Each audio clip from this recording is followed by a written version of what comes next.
aborder avec vous la notion d'héritage. J'ai donc intitulé le message de ce jour, qui hérite? Lisons ensemble Genèse 15, le verset 2 au verset 4 dans la version Semeur. Abraham répondit, Éternel Dieu, que me donnerais-tu? Je n'ai pas d'enfant, et c'est Eliezer de Damas qui héritera tous mes biens.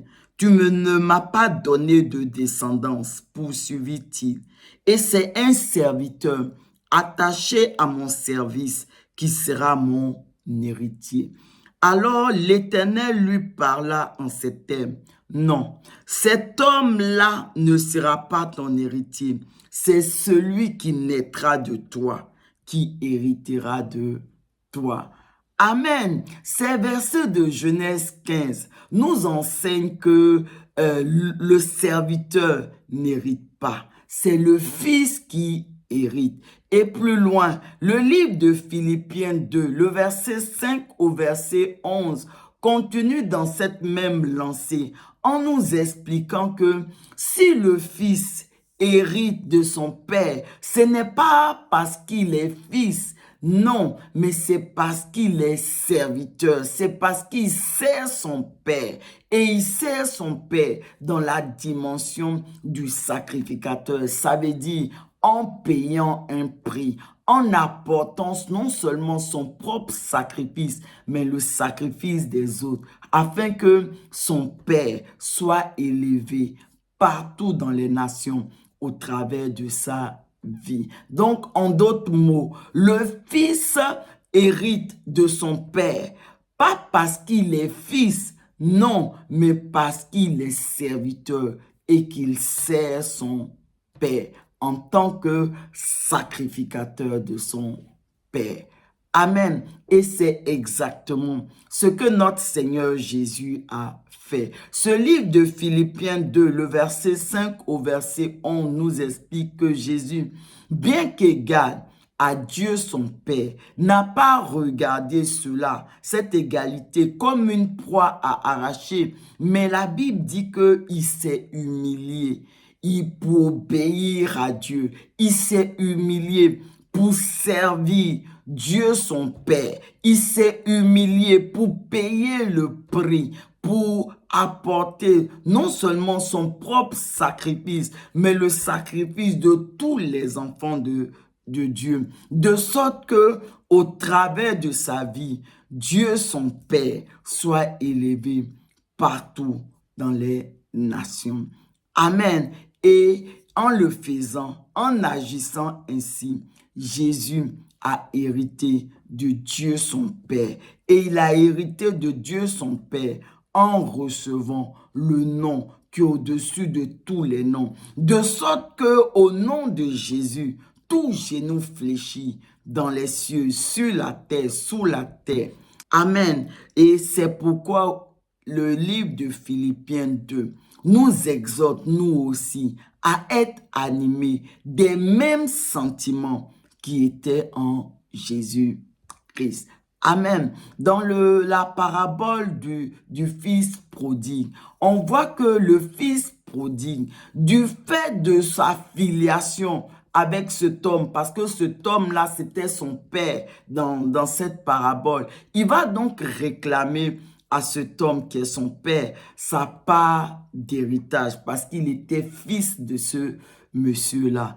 Amen. Et donc son père va lui donner cette part d'héritage. Et le fils prodigue va prendre sa part d'héritage et il va aller loin de son père dans une autre contrée pour vivre. Et la Bible dit que le père, lorsque son fils a pris cette part d'héritage et il est parti loin de lui, son père a considéré que ce fils-là était mort pour lui et qu'il n'avait plus de fils. Et ce fils-là, lui aussi, dans cette contrée où il est parti, il a dilapidé son argent, il a dépensé tout son argent, toute sa part d'héritage. Et à un moment donné, il y a eu la famine dans cette région. Donc ce fils-là est entré dans une grande détresse et il a commencé à réfléchir. Et la Bible nous montre que lorsqu'il a réfléchi, en réfléchissant, il a été animé des mêmes sentiments qui étaient en Jésus-Christ. Parce que il va finir par comprendre que en réalité, les fils qui héritent de leur père, les fils qui reçoivent l'héritage de leur père, en réalité, ce sont les fils qui servent leur père et qui servent leur père en payant un prix, en apportant eux-mêmes leur propre sacrifice et le sacrifice des autres pour que leur Père soit élevé, soit béni vraiment au travers de leur vie. Et donc, ce fils-là, lorsqu'il comprend cela, il prend maintenant la décision de retourner vers son père. Et il prend la décision de retourner vers son père, non pas comme un fils, mais comme un serviteur. C'est pour cela que lorsqu'il arrive, il s'est même dit ça avant, mais lorsqu'il arrive, il dit à son père, Père, je ne me traite pas comme un fils, mais traite-moi comme un serviteur. Parce qu'il avait compris qu'il avait vu son erreur et il a compris que pour hériter de son père, il fallait qu'il serve son père. Et donc, mes bien-aimés, ainsi, les fils qui héritent de leur père, ce sont les fils qui servent leur père, en payant un prix, en apportant leur propre sacrifice et le sacrifice des autres.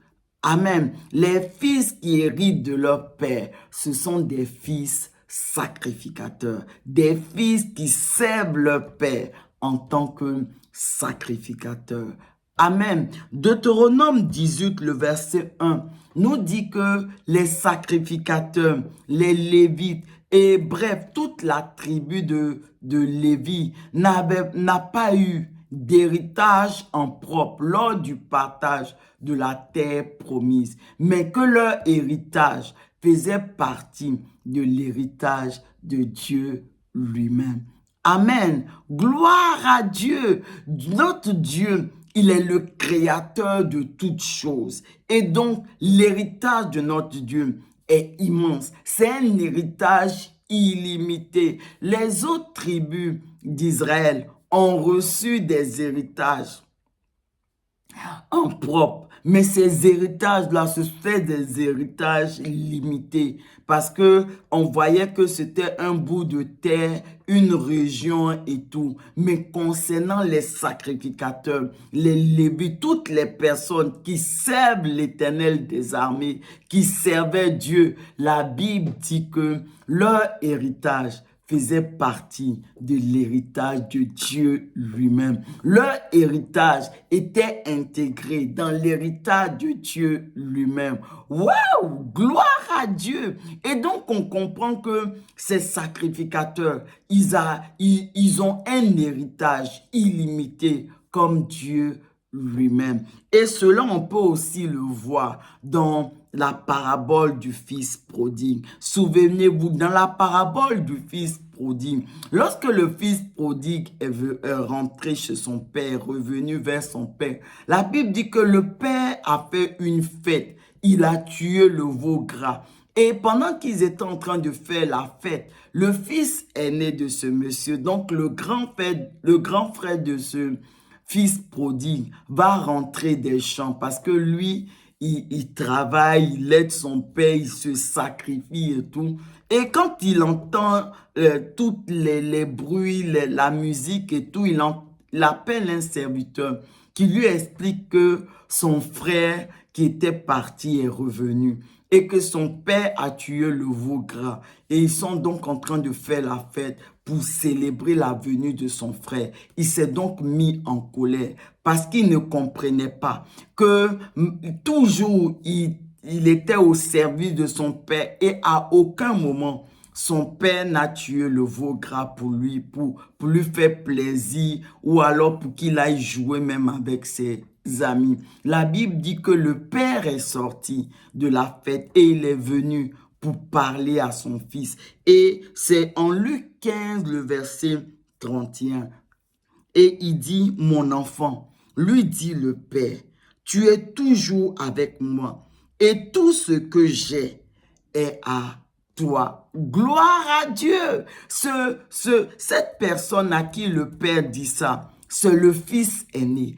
Le fils qui travaille pour son père. Ça veut dire le véritable héritier de ce monsieur, c'est celui-là.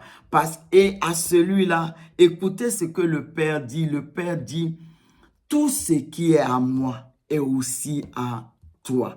Gloire à Dieu. On comprend alors que les sacrificateurs, les Lévites, toute la tribu de Lévi, toutes ces personnes qui servent le Seigneur et qui n'avaient pas reçu d'héritage en propre lors de la distribution de la terre promise, c'est parce que, en fait, Dieu dit que tout ce qui est à lui est aussi à eux. Amen. Donc, les autres tribus ont reçu un héritage limité. Ils avaient une portion de terre. Ils avaient une partie de région.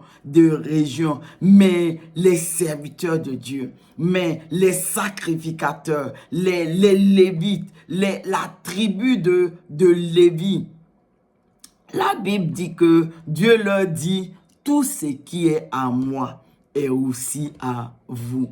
Gloire à Dieu. Ils avaient donc un héritage. Ils ont donc un héritage illimité. Illimité parce que leur héritage fait partie de l'héritage de Dieu lui-même. Dieu leur donne accès à lui-même, son héritage illimité. Ainsi, mes bien-aimés, si en tant que fils de Dieu, si nous ne nous contentons pas nous-mêmes d'être simplement des fils de Dieu, mais que nous nous appliquons à servir Dieu en tant que sacrificateur, en payant le prix, en apportant nous-mêmes notre propre sacrifice et le sacrifice des autres.